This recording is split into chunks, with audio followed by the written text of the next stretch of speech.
What's the evolution, the next evolution? What's the next thing that pitching is going to go to? Where do you see the industry going? It's hard to say. I mean, because it's like, is there anything in the well left? Yeah. I think it really has to do, more than anything, I think where it goes from here is into the philosophy of pitching. Yeah. Because I think that's what you're seeing change, right? In order to throw high fastballs and tunnel off of them with breaking pitches, at some point people had to accept the theory that you can throw high fastballs and it actually works.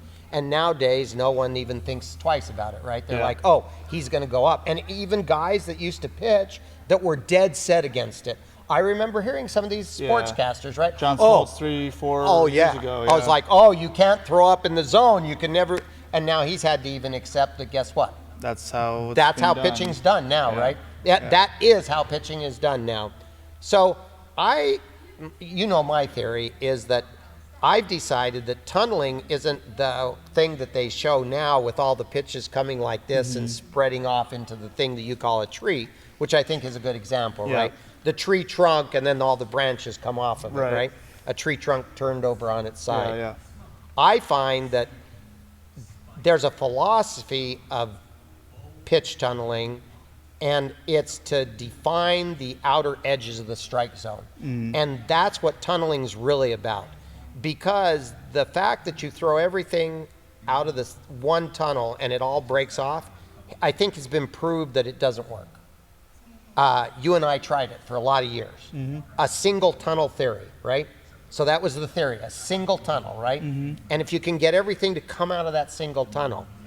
But I just don't think that... I think it's just extremely hard to have the command I don't think it's viable. Yeah. I just don't think it's viable.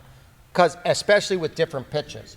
Because if you start studying the flight of the ball, it would be so hard to get those pitches necessarily to tunnel up the way you want them. Yeah. So it's using tunneling to define the edges of the strike zone to do what some pitchers have done forever, like Greg Maddux and Tom Glavine and stuff like that, where they'd sit there and throw two seams off the edge, and they'd throw two seams coming back on and sliders going off the edge and stuff like that.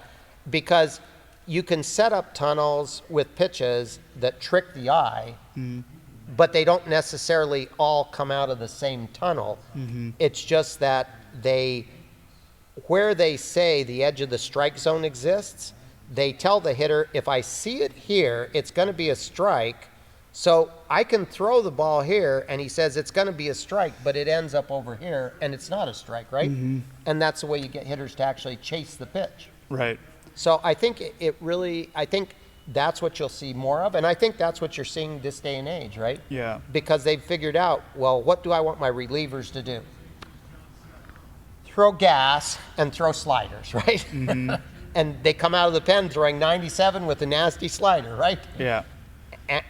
And maybe they know exactly why, and maybe they don't, but it's the way those two pitches tunnel up and the way it defines the strike zone. Yeah, we talked a lot last year in the postseason about the Rays and the high slider. Yeah. Because their relievers will throw sliders at the top of the zone. So if this is the top of the zone, you have the slider that kind of starts above it and lands in. Right, so now and they just lay off of it. That trajectory is now a strike. So anything that starts under that trajectory has to be a strike. But if it's a fastball, it and ends it up rises. above the zone. Correct. So you have this like weird thing that you can play at the top of the zone where you start the fastball inside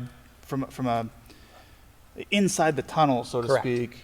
And it ends up a ball, and then a slider that starts outside the tunnel but ends up a strike. Same type of thing you'd do with like a backdoor two-seam from a righty, and then a slider that starts inside of that and moves away. And everybody sits there and goes, how can he chase that pitch? It's 2 ball widths above the zone. Yeah. Well, I'll tell you how he chased it.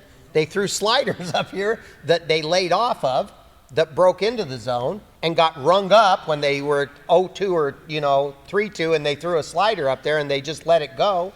And they get tired of getting rung up, so now they say, okay, that's a strike. Now you throw the fastball underneath that slider. It's got lift to it, and they chase it 2 or 3 ball widths out of the top of the zone. Yeah. And I think that's really the developing. It's the theory of how you use these different tunnelings and spin actions and stuff to really be able to high grade the sequence of pitching. because you never get.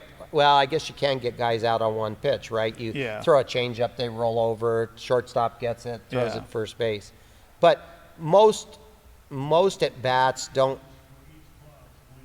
happen on one pitch. Right. So you have to look at it like pitching is a sequence of pitches. And how do I maximize the sequence of pitches Yeah. to be most effective, right? Yeah. That's what I'd say. So the theory of pitching and sequencing, that makes a lot of sense. Yeah. I think that's very. I don't think we understand that well at all globally. No one ever teaches it either. Right. I've not heard a single conversation in pro ball about the sequence of the pitches and how to sequence to get a certain result. It's always like, oh, if you want a double play, just throw a sinker down and he'll roll it over or something. It's a singular pitch philosophy as opposed to, okay, well, you're going to want to get him out ahead of something that's also sinking. So you want to get him to speed up. So you're going to need to go in with some fastballs to speed the barrel up, and preferably with a little bit of lift. So he thinks that the ball's going to end up here, and then you throw something that's a little bit slower, like a changeup with a little bit of depth, and he thinks it's up here. So he swings and he makes contact. He's out in front of it, and he's above it. And some of these more in-depth conversations, I haven't heard any of those things taught. I've not heard like, okay, if you want to strike out, then you throw a slider off the plate like this. This is how you read if the hitter bought into it or not, and then you can bring a two-seam back this way. But that's, I think, because most pitchers aren't at the level where they have enough of an arsenal to be able to do those things, multiples of them. They might be able to do a high fastball, a high slider, or a down fastball with a chase slider because they have a fastball and a slider. But I think as pitching evolves, you're going to see pitchers develop more arsenal, a deeper arsenal early on in life, because that's what it's going to take To compete. to compete. Yep. And then you're going to have to, then the competition is not going to be about the arsenal or the velocity. It's going to be about how do you get those results on a day in, day out basis. At less velocity even. Yeah. Right? And how do you maximize that to be consistent to get the best results with an arsenal that might be very similar to another guy's? Yeah, because see, the other thing that it's going to do, and I think, walks are terrible for pitchers, right? That's the antithesis of what you want to do, right? So how do you maximize a guy's arsenal to minimize walks? Mm-hmm. Well, if you look at the differential between a high fastball and a slider, if this slider is breaking, let's say, 18 inches, right? So in order to get it to the top of the zone, he just has to be within 18 inches, right? He just throws it up there somewhere. And if it's anywhere near 18 inches above the zone, it'll probably make it there, right? Mm-hmm. Most pitchers can probably do that, right? Does it look like a strike ever to a hitter? No. No. So does the pitch itself have a lot of protection? Yeah. Yeah, it has a lot of protection because it just never is in the strike zone, right? Mm-hmm. Now you tell him, throw a fastball, but throw that fastball dead center and let the lift carry it to the top of the zone. Mm-hmm. Now, how much room have you given this pitcher to not walk somebody? Yeah, Because of the margins of errors you're playing with. When he throws his fastball, he has a half a strike zone of margin of error. When he throws his slider, he's got a half a strike zone of a margin of error. Right. Most pitchers can throw within a half a strike zone. Yep. Yeah, you saw that with Tyler Glasnow when he went to the Rays. They just set the target at the top of the zone all the time. Yep. It's like, throw your curveball and try to hit the top of the zone, and then throw your fastball and try to hit the top of the zone, but you've got built-in protection for both of them. Correct. All And right. so what it does is it allows your pitchers to be more efficient too, because they aren't necessarily throwing as many pitches possibly, but what they do throw is more effective because And it frees of them up mentally too. Right. Yeah. So I think it's that theory, the being able to, and I don't think it's any different than when you came into the league saying throw high fastballs and curveballs off of it, right? And Yeah. it was like, that was like blasphemy, absolute blasphemy, right? Yeah. Some of this other stuff I don't think is blasphemy because I don't think it's been like articulated yet, right? Yeah.